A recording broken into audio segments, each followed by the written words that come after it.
بسم اللہ الرحمن الرحیم۔ اگر ان 3 دنوں کے اندر یعنی قربانی کے جو 3 دن ہیں، ان 3 دنوں کے اندر کوئی مسافر اپنے وطن پہنچ گیا یا اس نے کہیں اقامت یعنی ٹھہرنے کی نیت کر لی اور وہ صاحب نصاب ہے تو اس کے ذمے قربانی واجب ہوگی۔ جس شخص کے ذمے قربانی واجب ہے اس کے لیے ان دنوں میں قربانی کا جانور ذبح کرنا ہی لازم ہے۔ اگر اتنی رقم صدقہ خیرات کر دے تو قربانی ادا نہیں ہوگی اور یہ شخص گناہ گار بھی ہوگا۔ جس شخص کے ذمے قربانی واجب تھی اور ان 3 دنوں میں اس نے قربانی نہیں کی تو اس کے بعد قربانی کرنا درست نہیں۔ اس شخص کو توبہ استغفار کرنی چاہیے اور قربانی کے جانور کی مالیت صدقہ خیرات کر دے۔ ایک شخص نے قربانی کا جانور باندھ رکھا تھا مگر کسی عذر کی بنا پر قربانی کے دنوں میں ذبح نہیں کر سکا تو اس کا اب صدقہ کر دینا واجب ہے۔ ذبح کر کے گوشت کھانا درست نہیں۔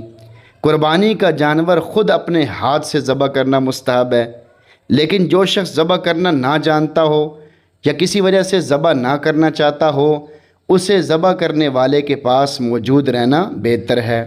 قربانی کا جانور ذبح کرتے وقت زبان سے نیت کے الفاظ پڑھنا ضروری نہیں بلکہ دل میں نیت کر لینا کافی ہے، اور بعض دعائیں جو حدیث پاک میں منقول ہیں اگر کسی کو یاد ہوں تو ان کا پڑھنا مستحب ہے۔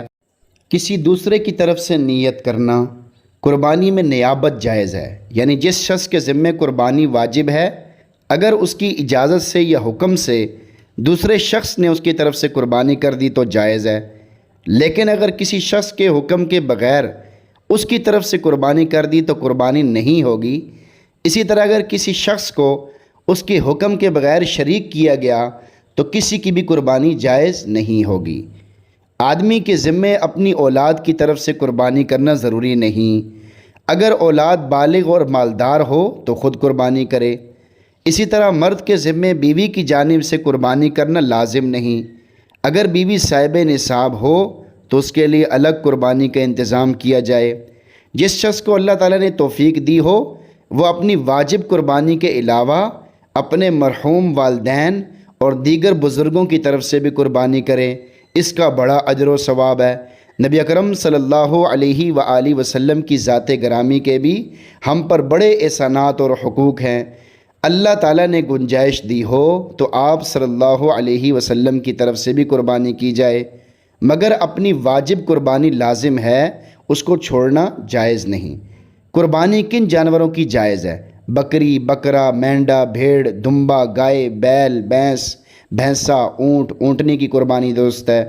ان کے علاوہ کسی اور جانور کی قربانی درست نہیں۔ گائے، بھینس، اونٹ میں اگر 7 آدمی شریک ہو کر قربانی کریں تو بھی درست ہے، مگر ضروری ہے کہ کسی کا حصہ 7ویں حصے سے کم نہ ہو، اور یہ بھی شرط ہے کہ سب کی نیت قربانی یا عقیقے کی ہو، صرف گوشت کھانے کے لیے حصہ رکھنا مقصود نہ ہو۔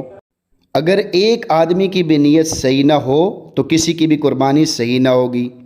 کسی نے قربانی کے لیے گائے خریدی اور خریدتے وقت یہ نیت کی تھی کہ دوسرے لوگوں کو بھی اس میں شریک کر لیں گے اور بعد میں دوسروں کا حصہ رکھ لیا تو یہ درست ہے، لیکن اگر گائے خریدتے وقت دوسرے لوگوں کو شریک کرنے کی نیت نہیں تھی بلکہ پوری گائے اپنی طرف سے قربانی کرنے کی نیت تھی مگر اب دوسروں کو بھی شریک کرنا چاہتا ہے تو یہ دیکھیں گے کہ آیا اس شخص کے ذمے قربانی واجب ہے یا نہیں۔ اگر واجب ہے تو دوسروں کو بھی شریک کر سکتا ہے لیکن پھر بھی بہتر نہیں، اور اگر اس کے ذمے قربانی واجب نہیں تھی تو دوسروں کو شریک کرنا درست نہیں ہے۔